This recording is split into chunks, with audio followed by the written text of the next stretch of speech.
Tasliman katsira amma ba'du. Alhamdulillah, kita bersyukur kepada Allah Azza wa Jalla. Kita kembali dipertemukan di pertemuan sirah nabawiyah kita, pertemuan 2 pekan sekali. Insyaallah kita membahas kehidupan suri tauladan kita, Nabi Muhammad sallallahu alaihi wasallam. Yang Allah Subhanahu wa taala berfirman, "Laqad kana lakum fi Rasulillahi uswatun hasanah." Bagi kalian dalam diri Rasulullah itu ada uswatun hasanah, suri tauladan yang baik. Jemaah yang dimuliakan oleh Allah, pada pertemuan sebelumnya kita sudah membahas bagaimana Nabi SAW menghabiskan sebagian kehidupan beliau di perkampungan Bani Sa'ad di dekat kota Taif, yang di sana beliau diasuh oleh ibu susunya Halimah binti Harith, atau dikenal juga dengan Halimah As-Sa'diyah dari suku Bani Sa'ad. Yang saat itu, saat Nabi SAW sedang bermain-main bersama dengan anak-anak seusia beliau, datanglah orang berpakaian putih yang kemudian melantangkan Nabi SAW, dibuka dadanya, kemudian dicuci jantungnya. Kemudian dia mengatakan, "Hadza hadzu syaitanu minka." Ini adalah bagian setan dari kamu. Dicuci di bejana berwarna emas dengan air Zam-Zam. Kemudian dikembalikan lagi ke hati beliau sallallahu alaihi wasallam, dan periwayat hadis ini Anas bin Malik mengatakan, "Aku melihat bekas jahitan tersebut di dada beliau sallallahu alaihi wasallam." Dan dari sini kita tahu bahwasanya Nabi sallallahu alaihi wasallam menjelaskan, "Ala inna fil jasadi mudghah." Ketahuilah di jasad kita, tubuh kita ini ada segumpal daging. Idza saluhat saluhal jasadu kullu. Kalau daging itu bagus, maka bagus juga seluruh jasad kita. Akhlak kita bagus, ibadah kita bagus, ya. Wa idza fasadat, kalau daging ini sudah rusak, maka rusak juga semua jasad kita. Amalnya juga buruk, akhlaknya juga buruk. Ala wahiyal qalbu. Ketahuilah itu adalah jantung, atau kita terjemahkan dengan hati, ya. Kita terjemahkan dengan hati. Kemudian setelah itu Nabi SAW dikembalikan kepada ibunda beliau Aminah untuk menghabiskan hanya kurang lebih 2 tahun bersama dengan Aminah. Ketika itu Aminah berniat berziarah kepada kuburan bapaknya Nabi SAW yang meninggal di kota Madinah. Kita tahu bapaknya Nabi Abdullah hanya menghabiskan rumah tangga sebentar bersama dengan Aminah. Setelah Aminah hamil, Abdul Muttalib mengutus Abdullah untuk pergi berdagang ke negeri Syam. Baru sampai di kota Madinah, Abdullah sudah meninggal dunia. Sehingga Nabi SAW sudah yatim sebelum beliau dilahirkan ke dunia ini. Itulah kenapa Nabi SAW menganjurkan untuk berbuat baik kepada anak yatim. Beliau mengatakan misalkan, "Ana wa kafilul yatim kahataini yaumal qiyamah." Kata Nabi, saya dan orang yang mengurus anak yatim seperti ini pada hari kiamat. Artinya dekat dengan beliau fadilah atau keutamaan mengurus anak yatim. Hadis lain mengatakan, "Idza aradta yalina qalbuka." Kalau kamu mau hatimu itu kemudian yalin, lembut, fa'atimil miskin wamsah ra'sal yatim. Maka kasih makanlah orang miskin dan usaplah kepala anak yatim. Ini salah satu resep dari Nabi SAW agar hati kita ini lemah lembut. Karena Nabi pernah mengalami hal tersebut, maka beliau menganjurkan umatnya untuk berbuat baik pada anak yatim. Wa ammal yatima fala taqhar. Fa ammal yatima fala taqhar. Adapun anak yatim janganlah kamu menguasainya. Al-qahr artinya menguasainya. Menguasai hartanya, ya. Barangkali bapaknya itu orang memiliki uang. Ketika bapaknya meninggal, itu harta menjadi harta waris, anaknya masih belum balik, jadi harta anak yatim. Itu harus dijaga oleh walinya dengan baik. Fala taqhar, jangan malah dikuasai harta anak yatim tersebut. Jemaah yang dimuliakan oleh Allah, 2 tahun berselang dirawat oleh kakek beliau Abdul Muttalib, yang sebagaimana layaknya seorang kakek, dia sangat menyayangi Nabi SAW. Dan Abdul Muttalib posisinya itu besar di sisi Quraisy. Dialah pemilik sumur Zam-Zam satu-satunya, sehingga dia memiliki kedudukan, memiliki keutamaan. Dan Nabi SAW menghabiskan sebagian waktu beliau bersama Abdul Muttalib, merasakan kehebatannya Abdul Muttalib, ya, status dan jabatan yang dimiliki oleh Abdul Muttalib. Ternyata takdir Allah Azza wa Jalla agar Nabi tidak terlalu tergantung dengan namanya sosok yang memiliki jabatan, sosok yang memiliki status sosial yang tinggi. Ternyata 2 tahun berselang diasuh oleh Abdul Muttalib pun meninggal dunia dalam usia kurang lebih 82 tahun. Di sini Nabi SAW kita lihat berpindah dari satu asuhan ke asuhan lainnya. Salah satu hikmahnya jemaah yang dimuliakan oleh Allah, agar Nabi itu tidak punya hutang jasa dalam hati beliau kepada siapapun selain kepada Allah Azza wa Jalla. Ya, kadang kalau kita ada orang baik sama kita, Pak, sangat besar kebaikannya sama kita, itu hati kita bukan lagi mengakui nikmat dari Allah. Padahal rukun syukur yang pertama itu i'tirafun ni'am min Allah, mengakui nikmat itu dari Allah. Kalau kita sudah terlalu tergantung sama satu orang, akhirnya kita lupa bahwasanya nikmat itu hakikatnya dari Allah. Ini hanya perantara saja. Jadilah kita malah berlebihan dalam mengagungkan orang ini, berterima kasih sama orang. Dan Nabi juga mengajarkan dalam hadis lain, man suni'a ilaihi ma'ruf fakafi'uhu, siapa yang ada kebaikan orang kerjakan kepadanya, fakafi'uhu, hendaknya dia membalas kebaikan itu dengan yang semisal. Ya. Wa in lam yajid ma yukafi'uhu fad'uhu. Kalau dia enggak punya harta atau jasa yang bisa dia kerahkan untuk membalas kebaikan orang tersebut, doakan orang tersebut. Hatta dhananta annaka qad kafa'tahu, sampai kamu menyangka kamu sudah betul-betul membalas jasanya dengan doa kita. Kenapa harus seperti ini, kata Nabi SAW, agar hati kita ini tidak bergantung sama nikmat atau jasa orang tersebut kepada kita. Kita ingat dan selalu mengakui nikmat itu dari Allah Azza wa Jalla. Ya, maka senantiasa balas kebaikan orang. Dia kirim hadiah, apa hadiah yang bisa kita kirim balik? Ya, sehingga tidak kemudian kita itu berlebihan dalam mengagungkan atau berterima kasih kepada satu sosok. Nabi SAW ditinggal oleh Abdul Muttalib. Ketika itu Abdul Muttalib berwasiat kepada anaknya Abu Thalib untuk merawat Nabi SAW. Maka berpindahlah Nabi kepada asuhan Abu Thalib. Abu Thalib adalah seseorang yang rezekinya tidak selapang Abdul Muttalib, sehingga di bawah asuhan Abu Thalib, Nabi SAW dari usia sangat tinggi, 8 tahun, sudah mulai untuk bekerja mencari nafkah dengan hasil tangan beliau sendiri sallallahu alaihi wasallam. Ya, disebutkan bahwasanya Nabi sallallahu alaihi wasallam sebagaimana saudara-saudara beliau dari para nabi lainnya mengembalakan kambing. Mengembalakan kambing juga bukan punya Nabi atau punya Abu Thalib, akan tetapi kambing milik pembesar-pembesar Quraisy dari Mekah. Kambingnya kan harus ada yang bawa untuk mencari tempat di mana banyak rumput. Mungkin dia harus berjalan jauh sampai ke gunung, sampai ke lembah, dapat rumput, makan kenyang, baru dibawa pulang ke kandangnya. Itulah tugas seorang pengembala kambing. Ya. Maka disebutkan dalam satu hadis sahih, Nabi SAW bersabda, "Ma ba'athallahu nabiyyan illa ra'al ghanam." Tidaklah Allah utus seorang nabi pun melainkan dia pernah gembala kambing. Bayangkan Pak, semua nabi pernah menggembalakan kambing. Nabi Adam alaihissalam, Idris, Nuh, semuanya pernah menggembalakan kambing. Ini apa rahasianya? Kambing ini sampai seperti itu. Ya, kalau kita ingat kisah Nabiullah Musa alaihissalam, beliau juga pernah bergembala kambing. Ketika dia tidak sengaja bunuh orang di negara Mesir, dia itu dikejar oleh Fir'aun dan tentaranya. Dia melarikan diri ke negeri Madian. Di negeri Madian dia bertemu seseorang, dia bertemu 2 perempuan. Yang 2 perempuan itu ingin beri minum kambing mereka, tidak bisa karena berdesakan dengan laki-laki. Diberi minumlah oleh Musa kambing kedua perempuan itu, kemudian perempuan itu mengundang ke rumahnya. Ini semua disebutkan dalam Al-Quran. Ketika itu bapak dari perempuan ini mengatakan, "Inni uridu an unkihaka ihda ibnatayya hadaini ala an ta'jurani thamaniya hijaj." Saya pengen menikahkan kamu dengan salah seorang dari kedua putriku ini. Syaratnya kamu kerja sama saya thamaniya hijaj, 8 tahun. Fa in atmamta 'ashran fa min indik.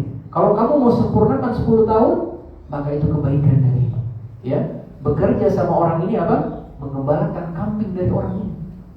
Maka inilah bagaimana perhatian para nabi yang pertama kepada pernikahan. Ya, pindah ke Madian, gak bangun rumah dulu, gak bangun apa dulu, bangun rumah tangga dulu. Bahkan maharnya kata para ulama kredit. Maharnya 8 tahun Pak, ya, baru lunas. Menikah dulu dengan anak orang itu, ya, berumah tangga, tapi harus kerja selama 8 tahun. Kalau sempurnakan 10 tahun, maka itu kebaikan darimu, kata orang ini, ya. Maka singkat cerita, Musa pun menghabiskan 10 tahun di kota Madian menggembalakan kambing. Balik ke Mesir, di tengah jalan baru dinobatkan menjadi nabi, Nabi Allah Musa alaihissalam. Ya. Maka para sahabat bertanya ketika Nabi sebutkan seperti itu, tidaklah Allah mengutus Nabi melainkan pernah gembala kambing. Wa anta ya Rasulullah, kamu juga, Anda juga wahai Rasulullah. Kata beliau, na'am, kuntu ar'aha ala qarariti li ahli Makkah. Iya, saya pernah gembala kambing, dibalas atau dibayar beberapa kirot. Kirot itu timbangan Pak ya, li ahli Makkah, milik orang-orang di Mekah. Nabi gembala, pulang dikasih duit. Ya, kambing-kambingnya sudah penuh, ambing susunya sudah makan rumput yang banyak. Ya. Nah, di sini para ulama membahas kenapa gembala kambing. Kambing itu Pak bukan hewan yang kuat. Dia itu hewan lemah yang harus dijaga terus. Bisa jatuh, bisa dimangsa serigala. Ya, sebegitulah juga umat kaum muslimin.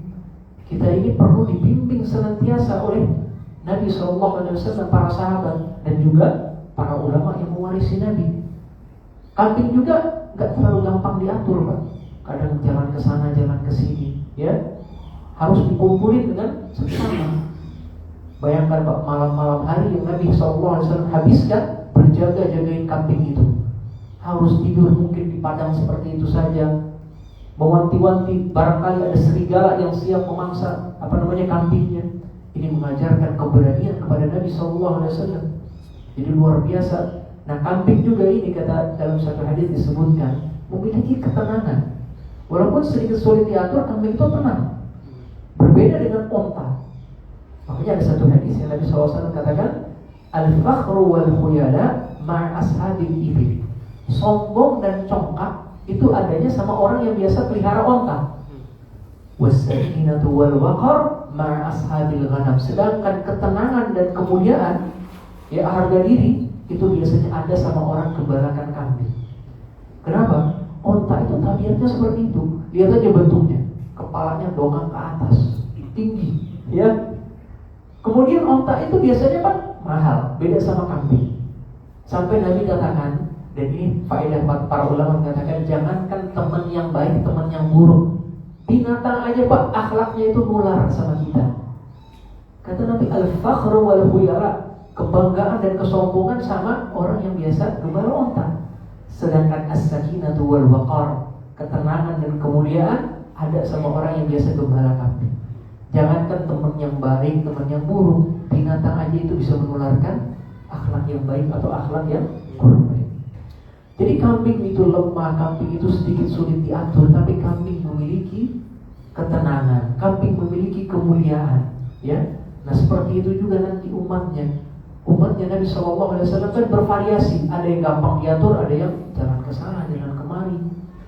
Bukankah Nabi SAW ketika memimpin umatnya, ada satu orang Pak minum khamr dibawa ke depan hadis, cambuk 40 kali. Boleh dicambuk, boleh didera, dipukulin 40 kali. Kedua kalinya dipukulin lagi di hadapan Nabi, ini minum khamr wahai Rasul, pukul dia 40 kali. Ketiga kali begitu juga, sampai sebagian sahabat gak sabar, dia mengatakan, la'anakallah ma aktsara ma syaribtal khamra. Allah laknat kamu ya, sangat sering kamu itu minum khamr.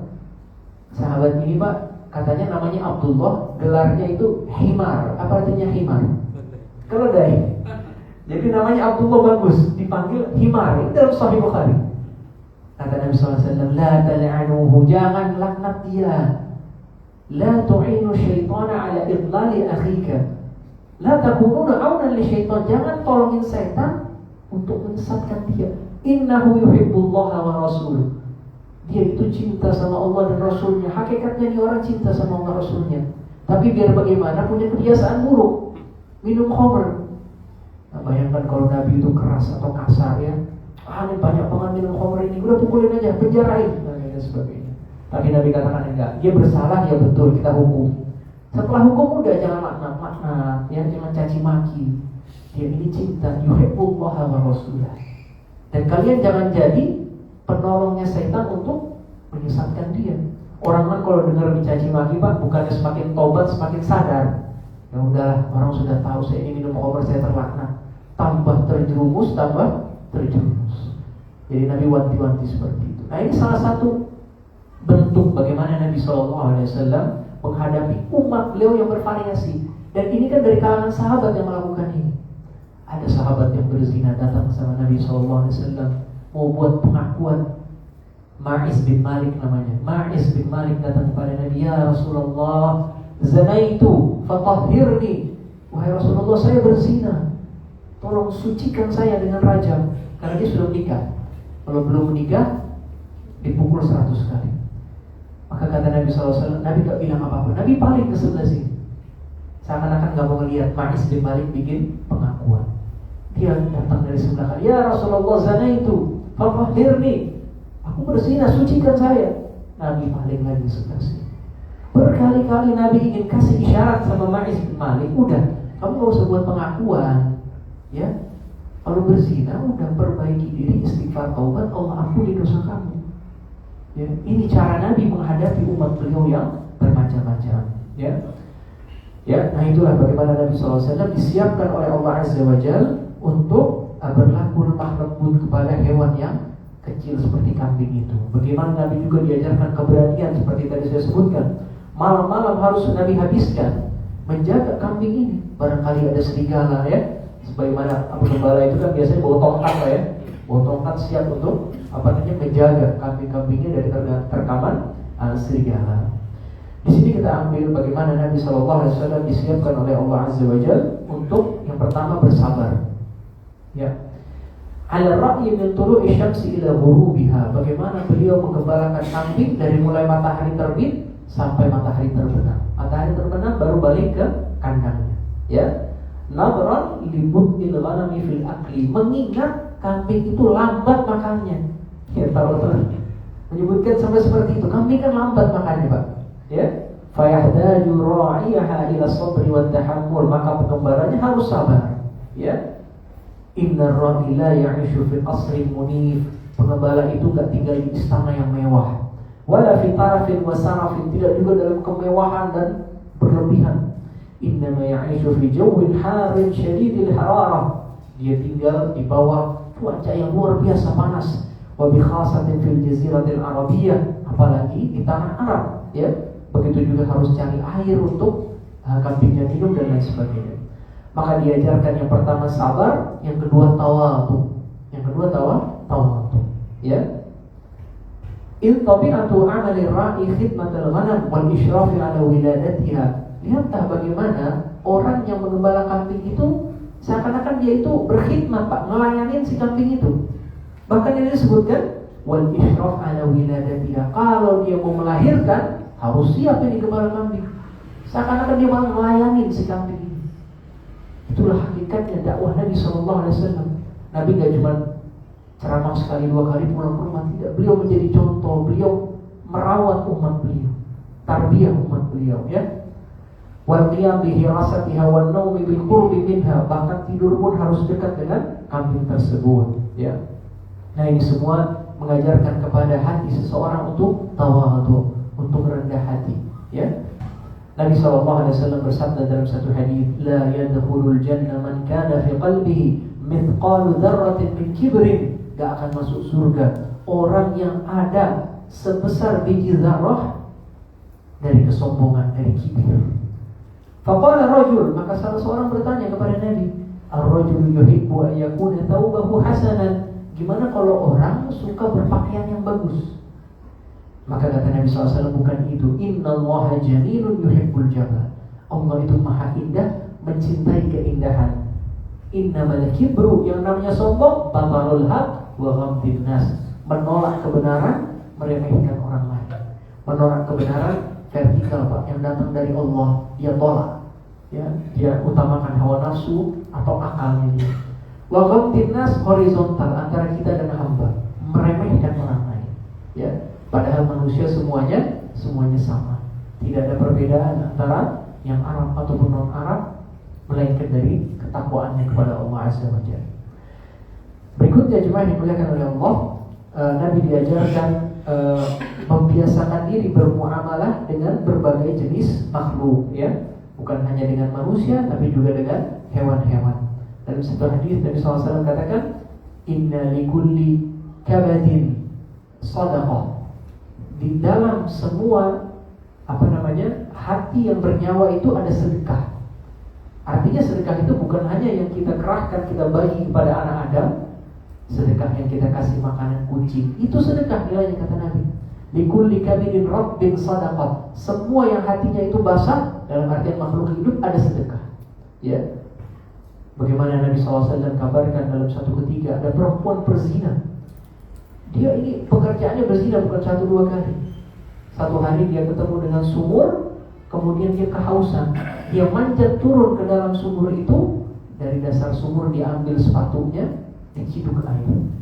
Dia ke atas, dia minum, ya. Kemudian dia lihat ternyata ada anjing sedang menjulurkan lidahnya karena kehausan. Turun lagi kedua kalinya, diambil lagi, kemudian dikasih minum anjing tersebut. Maka karena itu kata Nabi SAW, Allah ampuni dosa perempuan ini. Subhanallah. Lihat, sedekah kepada hewan. Sedekah kepada hewan. Nah, jadi hal-hal seperti ini jangan hanya lewat di pikiran kita, Pak. Boleh kita bikin program amal, ya. Seminggu sekali kasih makan kucing, seminggu sekali kasih makan burung misalkan. Kita punya beras, tebarkan depan rumah, burung-burung turun untuk makan dari beras tersebut. Itu bernilai apa? Bernilai sedekah. Ya. Bagaimana juga Nabi SAW dari menggembalakan kambing dibentuk kepribadian beliau yang berani dan juga mandiri. Karena mandiri, dia makan dari nafkah hasil tangan beliau sendiri. Abu Thalib bukan orang kaya, ya. Dan Nabi tidak mau menyulitkan Abu Thalib, ya. Mungkin kalau Nabi SAW egois gitu, udah saya nggak mau kerja, mau ambil hartanya dari Abu Thalib. Tapi Nabi paham, pamannya ini bukan orang kaya. Dan nanti kalau kita cerita, Pak, ketika Abu Thalib memiliki anak Ali bin Abi Thalib dan kalau tidak salah Fadl bin Abi Thalib, itu Nabi balas jasa kepada Abu Thalib. Nah, lihat, Ali yang rawat Nabi, ya, Fadl yang rawat Abbas bin Abdul Muttalib. Wah, bukan Fadl, saya lupa. Aqil bin Abi Thalib.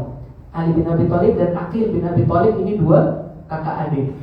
Ali kemudian Nabi yang rawat di rumah beliau, dikasih makan segala macam, ya. Aqil yang rawat paman beliau yang satu lagi, Abbas bin Abdul Muttalib.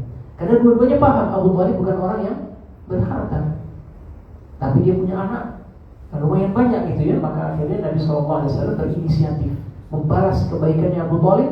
Dulu saya dirawat nih sama paman saya, ya. Saya sekarang balas jasa. Beliau mengambil Ali untuk dirawat dan dididik di rumah beliau. Makanya nanti awal-awal yang masuk Islam, siapa dari anak kecil? Ali bin Abi Thalib. Yang ketika itu usia beliau kurang lebih 10 tahun. Karena Ali ada di rumah Nabi SAW. Beliau menyaksikan, ya, Nabi sholat, Khadijah sholat, radhiyallahu ta'ala anha. Maka Ali bin Abi Thalib tertarik untuk mempelajari agama Islam ini. Nah, itulah balas jasanya Nabi SAW kepada Ali bin Abi Thalib, ya. Dalam satu hadis diriwayatkan oleh Al-Imam Bukhari dari Rasul SAW, "Ma akala ahadun ta'aman qad khairun min an ya'kula min 'amali yadihi." Tidaklah seorang makan satu makanan yang lebih baik dari hasil jeripayahnya dia. Min 'amali yadihi, hasil jeripayahnya dia, ya. Wa inna Nabi Allah Dawud alaihi salam kana ya'kulu min 'amali yadihi. Dan dulu Nabi Allah Dawud alaihi salam makan dari hasil kerjanya sendiri. Kenapa Nabi sebutkan Nabi Allah Dawud di sini, Pak? Ada yang tahu? Kenapa? Karena Nabi Allah Dawud kaya. Walaupun kaya tetap cari makan dari tangannya sendiri. Bukan hanya kaya, Nabi Allah Dawud itu apa? Gelarnya Raja Bani Israel. Raja Bani Israel, Pak. Tapi kata Nabi, ya'kulu min 'amali yadihi. Dia makan dari hasil jeripayahnya, ya. Tidak kemudian udah mentang-mentang raja, udahlah gak usah kerja, ya. Nunggu saja rakyatnya ngasih pajak misalkan. Tidak seperti itu. Nabi Allah Dawud alaihissalam itu kerjaannya apa, Pak? Ada yang tahu? Tukang besi. Nabi Allah Daud alaihissalam itu tukang besi, ya. Wa alanna lahul hadid, dan kami lunakkan besi itu untuk Daud alaihissalam. Ahni'mal sabiratin wa qaddir fis sardi. Maka wahai Daud, buatlah baju besi itu yang tidak besar, tidak kecil, ya. Maka Nabi Allah Daud tuh kalau pegang besi mah katanya begini itu langsung lunak, langsung bisa dibentuk. Kalau orang sekarang harus dipanasin dulu baru bisa dibentuk gitu ya. Nabi Allah Daud dipegang langsung lunak, langsung bisa dibentuk. Dia bikin baju besi, ya, dia bikin peralatan dan lain sebagainya, jual, dapat duit, makan dari harta, dari apa, hasil jerih payah. Nabi SAW dari usia 8 tahun sudah mulai makan dari hasil jerih payah beliau, ya. Maka disebutkan oleh para ulama, ya, wala syakka anna al-i'timad 'ala al-kasb al-halal yuksibu al-insana al-hurriyyah at-tamati wal qudrati 'ala qawli kalimatil haqq was-sad'a biha. Tidak diragukan lagi kalau seorang bergantung dengan hasil yang halal dari usaha jerih payahnya dia sendiri, dia ini seakan-akan merdeka, Pak. Merdeka untuk apa? Qudratu 'ala qawli kalimatil haqq was-sad'a biha. Bisa menyuarakan kebenaran tanpa harus dia segan, ya. Kalau orang itu kerja sendiri, dia nggak segan sama bosnya, dia nggak segan sama siapa-siapa, ya kan? Karena dia dari hasil usahanya sendiri, ya. Dia punya harta sendiri, dia punya penghasilan sendiri. Atau bisa juga ditafsirkan perkataan ulama ini, kalau orang itu punya penghasilan, ya, walaupun dia juga bukan bos gitu ya, dia kan nggak harus minta-minta sama orang, nggak bergantung dari barangkali bapaknya kaya, pamannya kaya dan lain sebagainya, nggak bergantung dari itu semua, karena dia sudah punya penghasilan sendiri, ya. Dia nafkahi keluarganya sendiri bukan dari pemberian orang, maka lebih bebas dalam menyuarakan kebenaran. Kadang-kadang susah kita mengingkari orang lain, kenapa? Ya, kita dikasih sama dia tiap bulan, kita dikasih dan lain sebagainya. Tapi kalau kita punya penghasilan sendiri, yu'til insan, kata di sini, hurriyatud tamah, kebebasan yang sempurna, ya. Nah, cuma dimuliakan oleh Allah, disebutkan juga, ya, bagaimana dalam satu ketika para sahabat itu hendak memungut atau mengambil arak itu kayu yang digunakan untuk bersiwak, Maka Nabi SAW tiba-tiba katakan, alaikum bisawati minha, hendaknya kalian ambil yang berwarna hitam. Fa innahu atyabuhu, karena yang warna hitam itu kayunya paling enak rasanya untuk bersiwak. Maka para sahabat kaget, wahai Rasulullah, ka'annaka ra'al ghanam, ini seakan-akan engkau pernah gembala kambing, wahai Rasulullah. Kamu kok sampai tahu pohon arak itu yang bagus yang mana, yang gak bagus yang mana? Iya, kata Nabi, ana qad ra'aitul ghanam. Ini kan sahabat-sahabat barangkali di Madinah gak tahu Nabi dulunya bagaimana. Iya, saya pernah menggembala kambing. Di sini juga pelajaran yang penting. Orang sudah jadi pemimpin, gak malu menyebutkan saya dulu gembala kambing, ya. Dan jadi pemimpin kemudian dia lupa dari mana asalnya, kan gitu kan. Malu untuk menyebutkan saya dulu ini, ya. Gak malu Nabi SAW di depan sahabat-sahabat Ansor, orang-orang Madinah. Beliau katakan, iya, saya dulu gembala kambing, ya, gak masalah seperti itu, ya. Nah, gimana kan pemimpin kita juga bilang, dulu dia tukang kayu, ya, gak malu seperti itu, ya, gak malu seperti itu. Nah, ini mungkin udah baca hadisnya, Masya Allah. Tak cuma yang dimuliakan oleh Allah. Nah, itulah Nabi SAW habiskan umur 8 tahun, 9 tahun, ya, untuk mengembalakan kambing. Kemudian ada satu hadis yang Nabi SAW katakan, ya, ma hamantu biqabihin mimma kana ahlul jahiliyyati yahumuna bihi illa marratain. Aku gak pernah tergerak ingin melakukan perbuatan jahiliyah kecuali 2 kali, ya.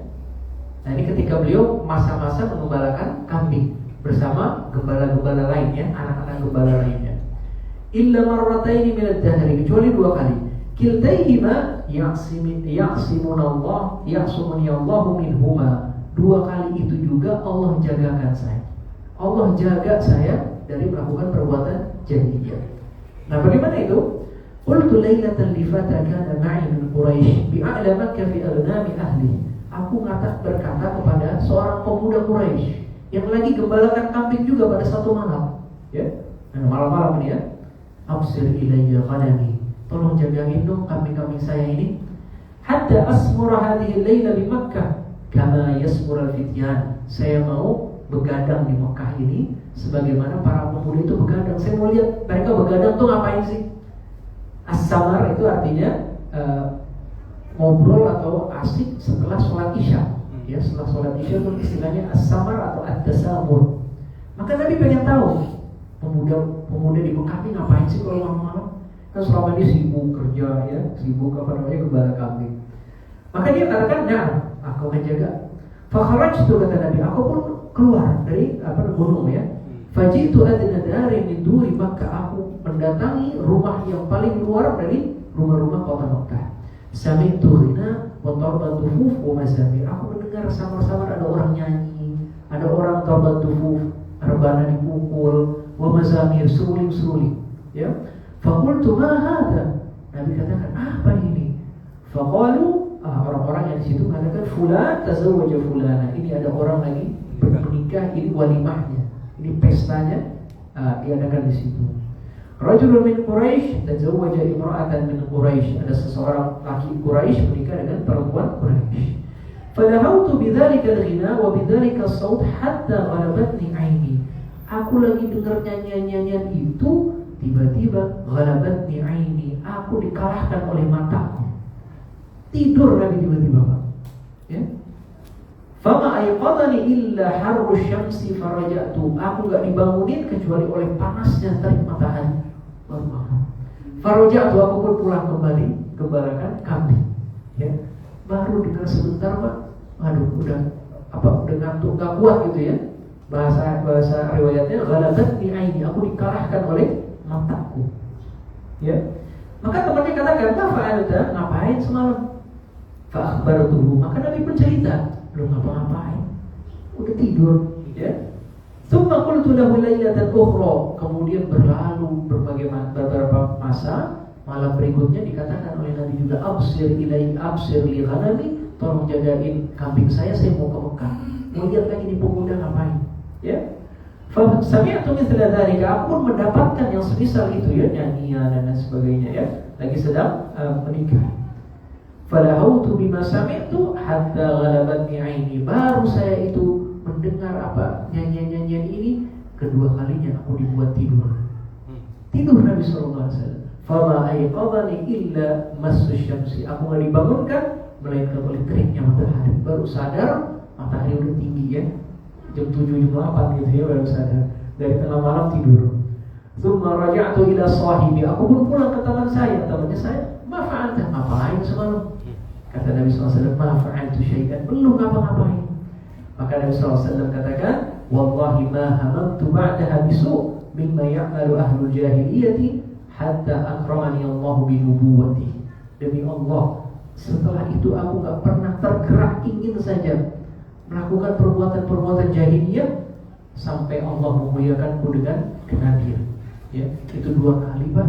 2 kali itu pun dijaga sama Allah Azza wa Jalla. Ya, nah, jadi dari kecil hatinya sudah dibersihin, baru tergerak untuk melakukan keburukan dijaga sama Allah Azza wa Jalla. Ya, nah, Nabi SAW dijaga dari kecilnya. Nah, kalau kita memang harus jagain anak kita, Pak, karena anak kita ya asik dengar musik orang joget-joget, dia nggak tidur, Pak. Dia malah tambah ini. Nah, kita yang harus mulai yang baik-baik kita ganti ya. Kita ajarkan, ya ini boleh, ini nggak boleh ya. Kadang-kadang main apa segala, udah musiknya matiin ya. Udah kamu main-main tapi jangan dengerin musiknya. Ya kita harus terus mendidik anak-anak kita. Dari kecil ini harus dibiasakan. Insya Allah sampai gede mereka bawa itu ajaran kita dari kecil. Jemaah dimuliakan oleh Allah ya. Setelah kejadian ini ya, 8 tahun Nabi SAW sampai 9 tahun ya, 10 tahun, usia kurang lebih 12 tahun, Abu Thalib ingin mengajarkan kepada Nabi SAW seni berdagang. Yang umumnya orang Quraisy itu dagang. Ya, kita sudah sebutkan li'ila fi Quraisyin, nikmat yang biasa dinikmati Quraisy, ila fihim rihlatasyita'i was-shayf, yaitu nikmat mudah bepergian di waktu musim dingin ke negara mana kalau musim dingin? Dari Mekah musim dingin ke ke Yaman. Karena kalau di Syam musim dingin dingin banget, ya. Di Suriah, Palestina itu kalau dingin dingin banget. Di Yaman pas dinginnya, ya. Musim dingin jalan ke Yaman. Biasanya kalau saya pernah baca itu di Yaman banyak kan seperti wangi-wangian, ya, hasil-hasil alam, rempah-rempah itu banyak di Yaman. Dibawa jual di Mekah, bisa juga dibawa dari Yaman jual di negeri Syam. Waswaif musim panas di Yaman panasnya luar biasa, enak ke negeri Syam, panasnya pas, ya. Dan posisinya strategis Mekah. Maka terkenal orang-orang Mekah ini pedagang-pedagang ulung. Abdullah bapaknya Nabi juga pedagang, ya. Abdul Muttalib juga pedagang, ya. Hashim bapaknya moyangnya juga pedagang, ya. Karena Hashim kita pernah ceritakan meninggalnya mana di negeri Syam, moyangnya Nabi SAW. Maka ketika itu, ya, Abu Thalib bersama dengan paman-pamannya Nabi lainnya bawa serta Nabi SAW. Ya, sebagian mengatakan 12, ada juga mengatakan 9 tahun, ya. Ya. Kharaja Abu Thalib ila Syam wa kharaja ma'ahu Nabi sallallahu alaihi wasallam fi asyakh min Quraisy. Nabi bersama dengan syekh-syekh pembesar-pembesar Quraisy keluar untuk berdagang di negeri Syam. Falamma ashrafu 'ala ar-rahib habatu fahallu rihalahum. Ketika mereka datang ke tempat bersinggah rahib itu pendeta Nasrani, ya, adanya di luar kota Syam, negeri Syam gitu, ya. Kemudian mereka pun turun dan melepaskan barang-barang mereka mau istirahat di situ. Nah, biasanya rahib ini udah sibuk saja di biaraknya dia, ibadah dan sebagainya, gak peduli siapa yang lewat, ya.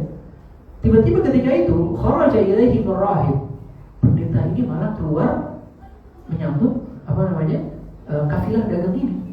Wa kanu qabla dzalika yasiruna fala yakhruju ilaihim wa la yaltafit. Sebelumnya kafilah lewat aja dia enggak mau nengok sama sekali. Qala fahum yahulluna rihalahum faja'ala yatakhallaluhum ar-rahib.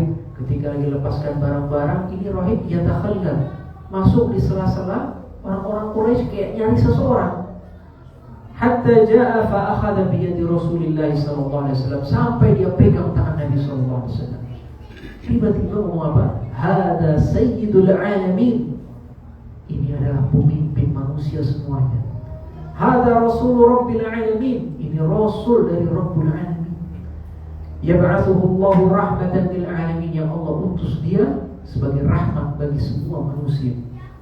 Faqala lahu asyakh min Quraisy, maka orang-orang Quraisy mengatakan, "Wa ma ilmuka?" Tahu dari mana? Dia mengatakan, "Innakum hina ashraftum min al-aqabah lam yabqa syajarun wala hajarun illa kharra sajidan." Kalian tadi dari tempat tinggi itu Aqabah, kalian datang ke sini, gak ada satupun batu ataupun pohon melainkan dia bersujud. Wala yasjudani illa linabiyyin, dan tidaklah pohon dan batu itu bersujud melainkan kepada seorang nabi. Ya. Wa inni la'arifuhu bi khatamin nubuwah asfala min ghutrufi katifihi mithla tufaha. Dan aku juga tahu dia nabi dari khataman nubuwah, stempel kenabian, ya. Asfala min ghutrufi katifihi, yang adanya di bawah tulang, apa kalau di belakang ini, Pak? Tulang punggung, ya, di tengah-tengah situ itu ada seperti apa namanya? Tufahah, seperti apel, stempel kenabian. Nah, riwayat lain mengatakan warnanya seperti itu, seperti daging tumbuh, itu ada bulu-bulunya di atasnya. Warnanya sedikit kemerah-merahan. Ya. Itu namanya khatamun nubuwah, stempel kenabian. Makanya dulu di India ada orang ngaku nabi, namanya Mirza Ghulam Ahmad. Ya, kelompok Ahmadiyah. Orang ulama India yang kumpulin, tunjukin stempel kenabian, enggak punya. Ya. Ini khatamun nubuwah, stempel kenabian. Nah, sekarang siapapun yang mau nabi tanya, mana stempel kenabian? Seperti itu. Tato ya. Tsumma raja'a fa sana'a lahum ta'aman. Kemudian dia kembali ke biara bikin makanan untuk mereka. Falamma atahum bihi kana huwa fi ra'iyatil ibil, ya. Nah, ketika kembali ternyata Nabi sedang suruh ngurusin onta-onta, karena mungkin paling kecil, suruh ngurusin onta-onta, ya. Arsilu ilaihi, coba panggil dia. Fa aqbala wa alaihi ghamamatan tudhilluhu. Ketika Nabi datang habis ngurusin onta-onta, Nabi dinaungin oleh awan. Awan itu naungin Nabi. Falamma jaa ila qaumi wajadahum qad sabaquhu ila fai'il syajarah. Ketika datang ke paman-pamannya, Mereka sudah bernaung di bawah bayangan daripada sebuah pohon. Tiba-tiba Pak, falamma jalasa mala fai'u syajarati alaihi. Ternyata bayangan itu malah menutupi Nabi sallallahu alaihi wasallam. Ya. Itu tanda Pak ya. Faqala unzuru ila fai'i syajarati mala alaihi. Lihatlah kata rahib itu, kata pendeta itu. Ini bayangan pohon saja maunya menaungi Nabi sallallahu alaihi wasallam. Fabainama huwa qa'imun 'alaihi wa huwa yunashiduhum alla yadhhabu bihi ila Rum. Ketika itu rahib ini mendesak Quraisy jangan bawa ke orang-orang Romawi di negeri Syam. Ketika itu negeri Syam dikuasai oleh kekaisaran Romawi. Ya. Idza 'arafuhu bisifati qataluhu. Kalau dia tahu sifatnya ini dan muncul, pasti akan dibunuh ini Nabi sallallahu alaihi wasallam. Ya. Faltafata fa idza sab'atun qad aqbalu min ar-rum. Ternyata sudah ada 7 pasukan dari Romawi datang nyamperin mereka. Ya. Fastaqbalahu, maka rahib ini yang pasang badan. Ma jabikum, kenapa kalian datang? Mereka mengatakan, ja'ana anna hadha nabi kharijun fi hadha asy-syahr. Lihat, bahkan mereka tahu ini ada nabi yang akan keluar di bulan ini. Jadi informasinya mereka itu akuratnya luar biasa, bulannya aja disebutkan. Ya. Falam yabqa tariqun illa ba'atha ilaihi bi unas. Tidak ada satupun jalan menuju negeri Syam melainkan sudah ada penjaganya. Ya. Wa inna qad akhbarna khadarahu ba'atna ila tariqika hadha. Ya. Dan kita sudah tahu ini akan keluar juga di tempat kamu, kamilah yang diutus ke tempat ini. Hal khalafakum ahadun huwa khairun minkum. Ya. Maka pendeta ini mau berdialog dengan pasukan ini. Apakah ada orang yang lebih baik dari kalian? Ya, tidak ada. Kami dipilih ini orang-orang terpilih untuk menjaga jalan-jalan ini. Maka rahib ini mengatakan, afara'aitum amran aradallahu an yaqdiyahu hal yastati'u ahadun minan nasi raddah. Apakah kalian berpendapat kalau Allah sudah menentukan satu perkara akan terjadi seperti itu, apakah ada manusia yang dapat menghalanginya? Ya. Maka mereka juga katakan la. Faqala fabayi'uhu wa aqamu ma'ahu. Maka malah 7 orang ini dari pendeta Nasrani atau pembesar Nasrani, mereka membaiat Nabi dan menghabiskan waktu mereka bersama Nabi sallallahu alaihi wasallam dengan pembelaan dari si rahib tersebut. Ya. Nah, para ulama mengatakan, kenapa sih kalau mereka tahu Nabi itu datang mereka harus bunuh? Yang pertama, karena mereka mengharapkan Nabi terakhir diutus dari kalangan Bani Israel. Mereka tak sangka-sangka yang keluar akan dari bangsa Arab, Quraisy. Kan selama ini Nabi dari Bani Israel, Pak. Nabiullah Ishaq melahirkan Yaqub alaihissalam, keturunannya. Dari Yaqub alaihissalam keluar 12 suku besar Bani Israel. Maka nama lain Yaqub alaihissalam Israel. Bani Israel anak keturunannya Yaqub. Musa dari Bani Israel, Yusuf alaihissalam dari Bani Israel. Harun, Dawud, Sulaiman, Zakaria, ya, Ilyas, semuanya Zakaria, kemudian Isa alaihissalam, Yahya alaihissalam, semuanya dari Bani Israel. Belum ada dari keturunannya Ismail seorang nabi. Ya, ternyata nabi terakhir dari keturunannya Ismail alaihissalam. Maka mereka hasad luar biasa kepada Nabi SAW dan berniat untuk membunuhnya kalau datang. Yang kedua, berdasarkan satu hadis, ketika Nabi tulis surat sama Raja Heraklius, nanti dia tahun 7 kenabian, 7 hijrah kalau nggak salah, itu dia mengatakan, Raja Heraklius baca surat Nabi SAW, "Lau sadaqa ala ma qala la balagha mulkuhu mawdi' qadamayya hataini." Kalau dia jujur betul seorang Nabi, kerajaannya akan sampai ke tempat 2 kaki saya ini. Ternyata benar. Zamannya Sayyidina Umar bin Khattab, Yerusalem ditaklukkan, negeri Syam ditaklukkan, diusir Romawi sampai ke Konstantinopel, ya, sampai ke Turki. Dia sudah tahu Nabi akan berkuasa dan mengalahkan kerajaannya dia. Maka sebelum muncul, bunuh dulu.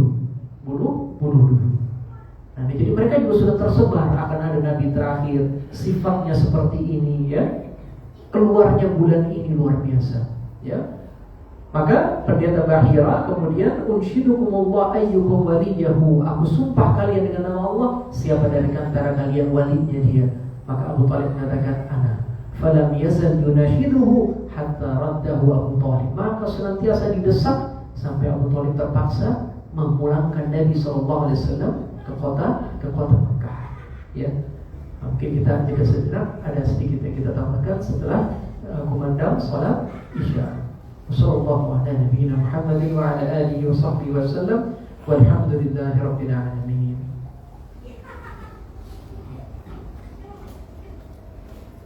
Di bawah tadi. Di bawah.